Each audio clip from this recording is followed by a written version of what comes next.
So, welcome to episode 3 of today's recording. We're going to talk a little bit now about why each of us have chosen, maybe first of all, to go down the broker model or partner up with a brokerage, and secondly, why Moveli specifically, and what the benefits have been to all of us.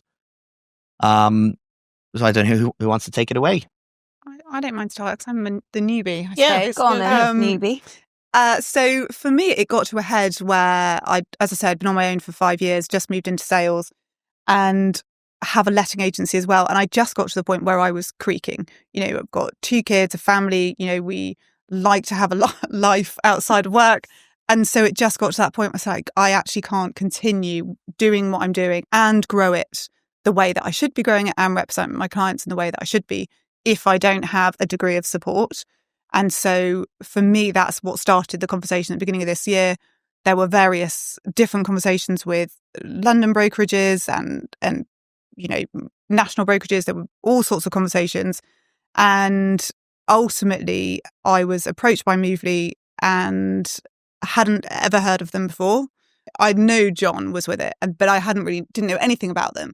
And and I just felt that it completely aligned with my branding, what I stood for with my clients, the way I wanted to handle, you know, my sales and my buying and lettings, and it just all seemed to fit perfectly. Whereas the other models, they are all brilliant. They all have their own pros and cons, but for me, it just felt like this perfect alignment where, you know, the Ben and Chris and James just knew exactly what I was trying to achieve. They were there to support me, the support team, the admin team, all of the back end support that we get, you know, the marketing, the branding, all of that just felt completely aligned with the brand that I wanted to. And their branding is good, isn't it? Yeah. It's lovely. It's lovely. And it, you know, really, really slick, prime. The magazines. Yeah. Really lovely. Yeah. So, and also that network of brokers, you know, 60 and growing. I think we're over 60 now. And I'd never been in a scenario where I could pick up the phone to somebody and say, I'm having a problem with this. And I know pretty much the first day I joined, John added me to the group WhatsApp, and it just suddenly was a breath of fresh air. Like, oh, thank goodness I've got somebody on the end of the phone if there's a problem or, you know, anything, just support. You know, we were asked about referrals, viewings, being at each other's videos. Yeah. John's come on market appraisals with me. Haven't you? Yeah. Do you think that's probably because all of the brokers have got so much experience?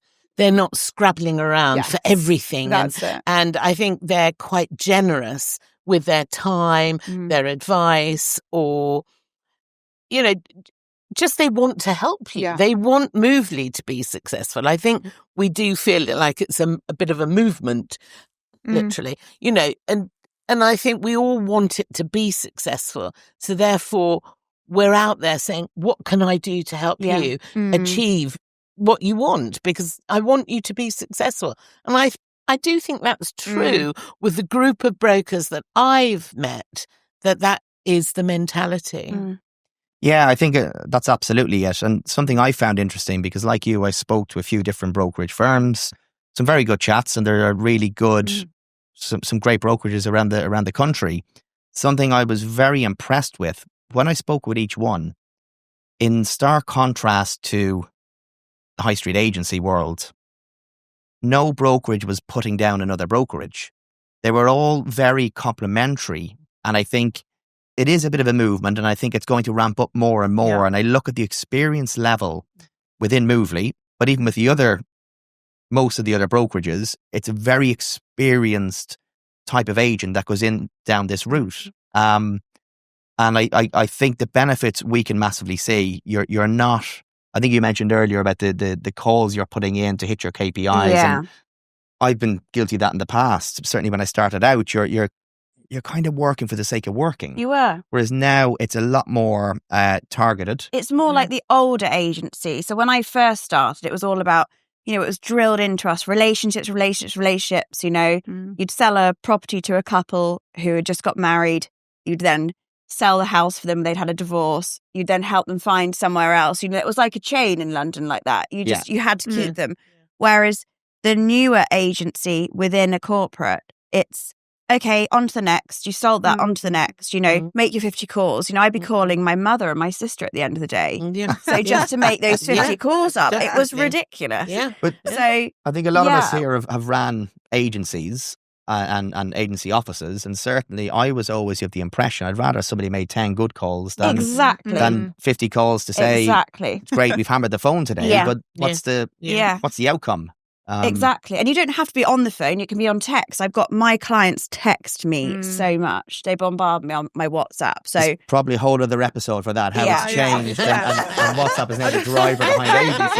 Exactly. And let's face it, it gives us so much freedom. It does. And, you're right. When I want to watch Wimbledon every day at 2:00, I will work every evening. Yeah, exactly. And I love working in the evening. Nobody calls me except for my photographer.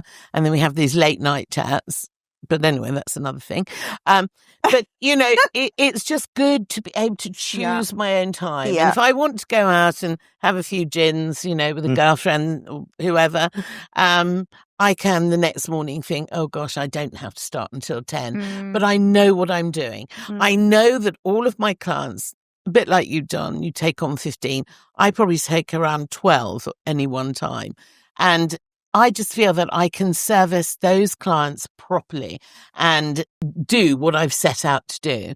I think the last, and you can do it any time of the day, I can speak to my clients at 8 in on a Sunday if I wanted to have Friday off.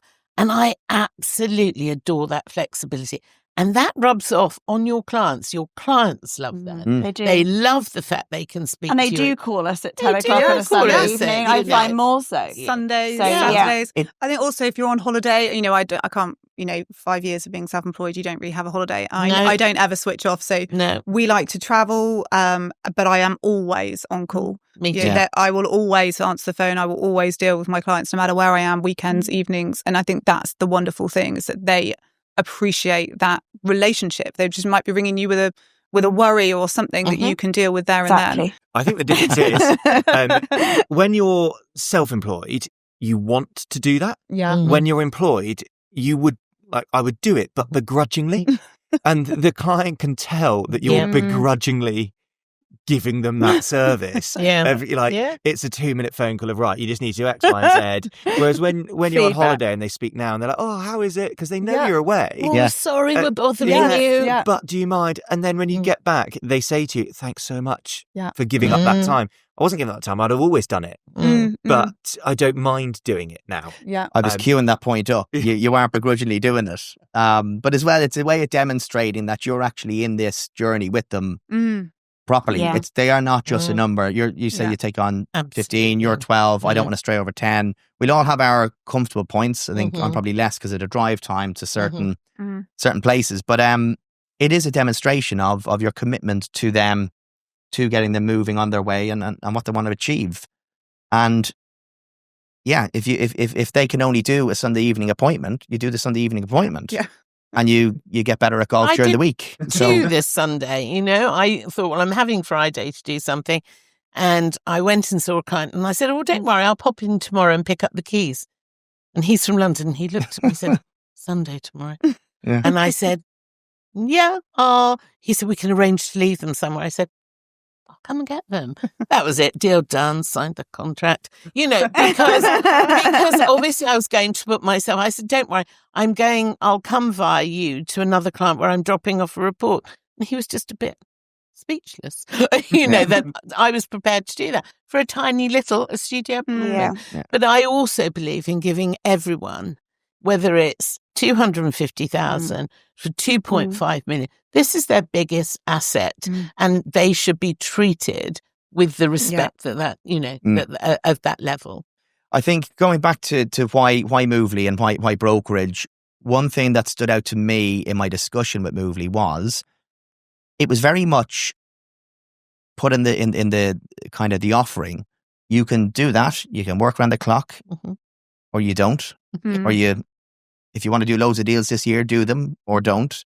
There is no kind of expectation or pinning you into a corner. Or I did find with a couple of companies that when you're looking through the proposal of going on board with them, it reads like an employment contract. And I found with Moveli, it very much was, we're all individual. We'll all work in different ways.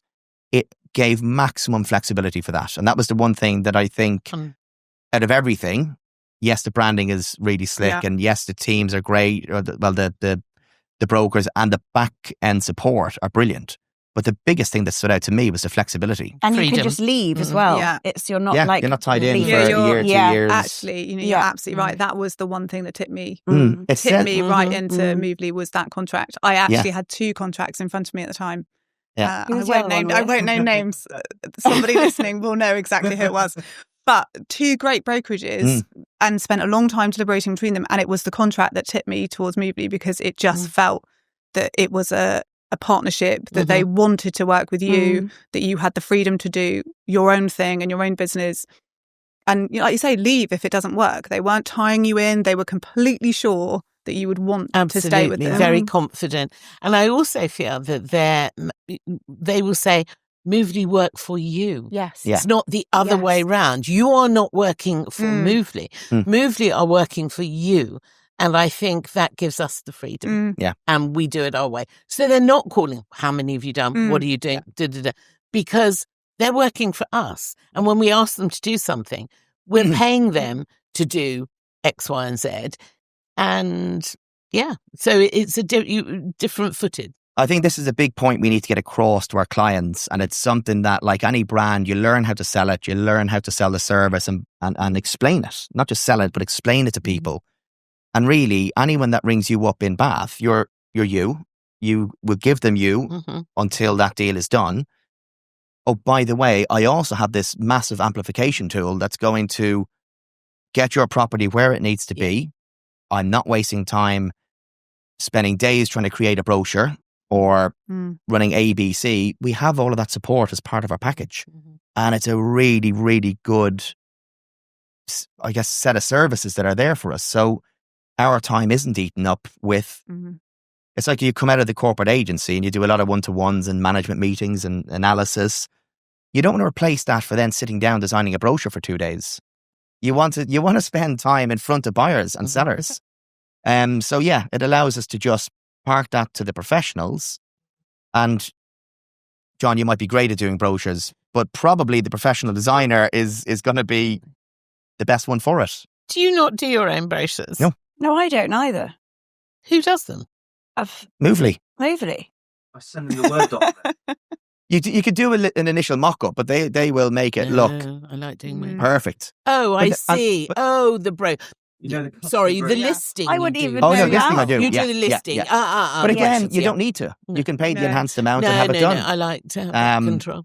But that's the beauty of it. You can do it or not. Yes. And they do all our AML as well. Yeah. If we want them to. Well, again, you pay for that so in the individual. But when you produce your brochures, do you do a lot of brochure? I don't. Not on many. It is very much property specific. Yes. But I do think we're in a market at the moment where times are tough. Yeah.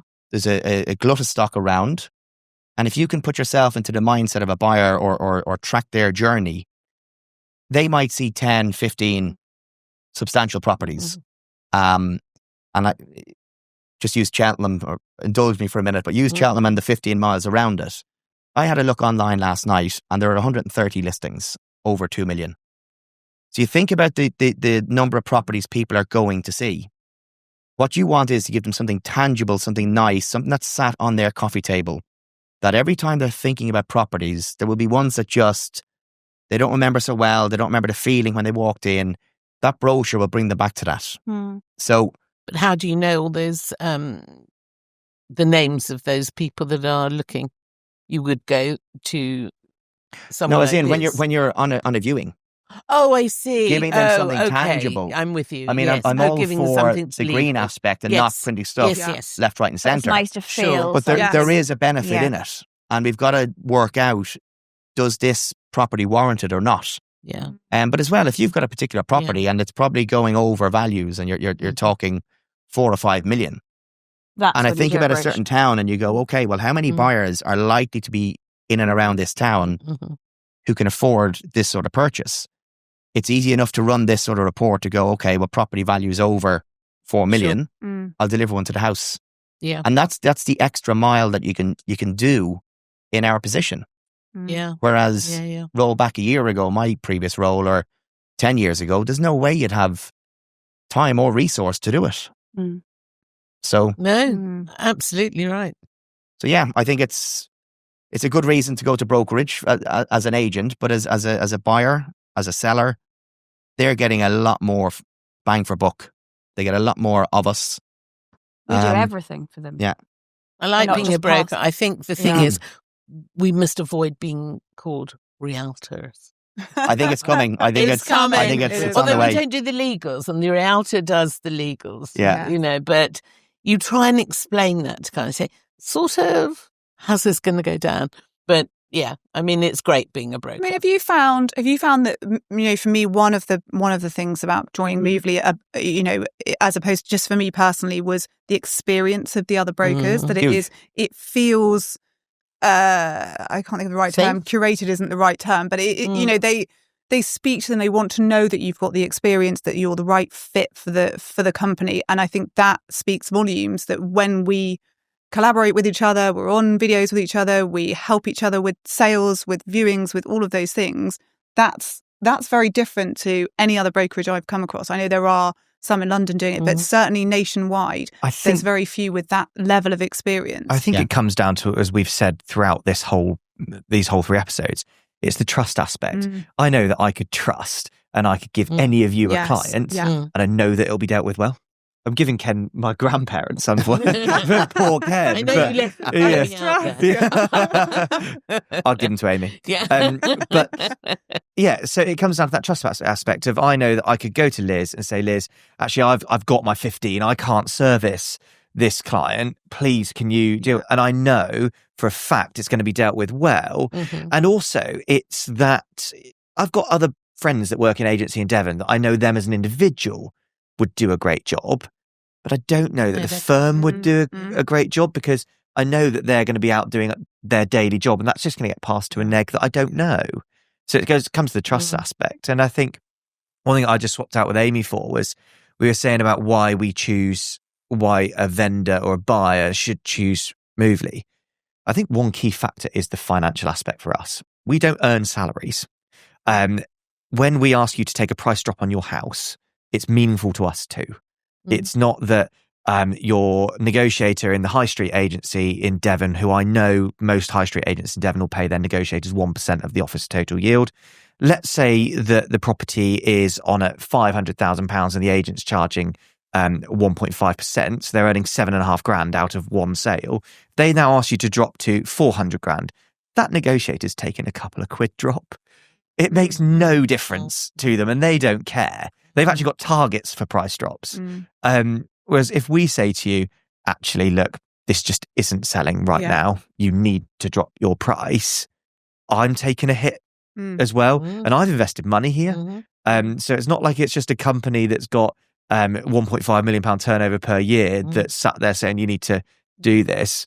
We're taking a hit on it. So we're equally involved in this process. It comes down to trust. Yeah. And it's the last route for us in a lot of occasions. And again, having this flexibility, limiting our client numbers. If something's not moving, you have the bandwidth and the brain power to sit and look at it and go, okay, what can we do different? Do we need an open day? Does it need to be presented differently?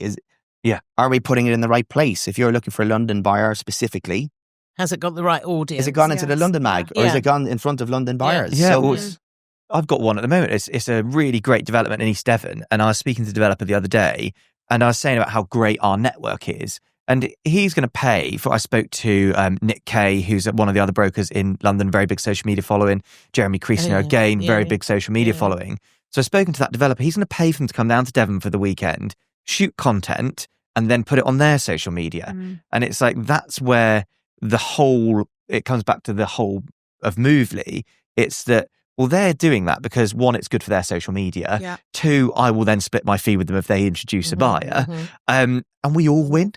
I think the big thing about all of this is, for all of us, there's no harm in collaborating. No. We all win. We all win. From it. Win-win. Yeah. Win-win. Well, and we're here. And it's doing, I think, again, why Moveli, from a selfish perspective, I enjoy it. It's great. My golf handicap's got slightly less. I thought we could say better. Yeah, well, it's slightly better, so it's less. But in general, why for a vendor is the flip side is we actually are doing everything to sell your home. Yeah. I don't think a lot of people can say we are doing everything. I think we can argue we are.